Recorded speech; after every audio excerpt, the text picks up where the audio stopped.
Nous n'avons pas exploré l'intégralité des modules. Nous aurions pu continuer à regarder l'ensemble du panel natif fourni par Joomla au niveau des modules. Donc on n'a pas vu par exemple l'article en rapport. L'article en rapport, c'est un module qui est très intéressant, qui permet d'associer l'article en cours de visualisation avec des mots-clés qui correspondent à tous les articles que vous avez qui pourraient être en relation avec lui. Donc en même temps que vous affichez un article, ça peut vous afficher la liste des articles connexes. Donc un peu comme Amazon fait, les clients qui ont aimé ce site aiment bien aussi celui-là. Donc en gros, là, ça met en relation les mots-clés d'un article que vous êtes en train de consulter avec d'autres articles. Donc ça peut avoir son intérêt. Le contenu le plus lu, dans le contenu le plus lu qui correspond à les articles les plus consultés sur l'ensemble de votre site. Donc c'est un peu la même chose que les derniers articles publiés, à part que là, c'est vraiment les articles les plus lus par les internautes.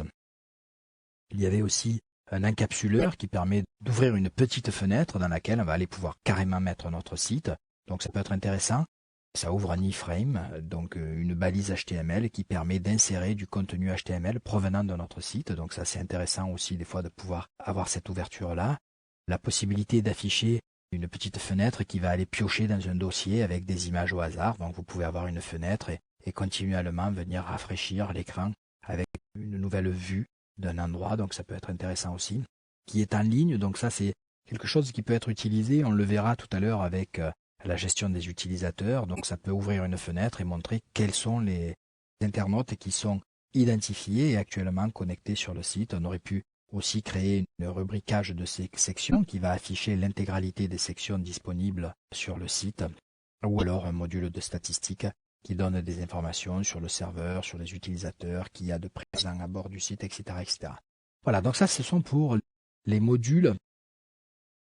Pardon, j'avais pas vu un petit menu caché dessous, donc le flash d'information qui est très intéressant dans le sens où c'est un petit module, une fenêtre qui va venir afficher au hasard une série d'actualités qui passent. Alors vous pouvez en afficher de une à plusieurs, à 4 ou 5, et donc ça va aller piocher dans des articles et à chaque rafraîchissement de page, ça vous proposera des nouveaux articles.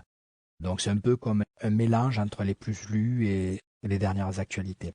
Et la syndication permet d'ouvrir un flux RSS pour les pages qui vont afficher ce module. Donc on va voir qu'on peut installer d'autres modules que les modules fournis en natif par Joomla.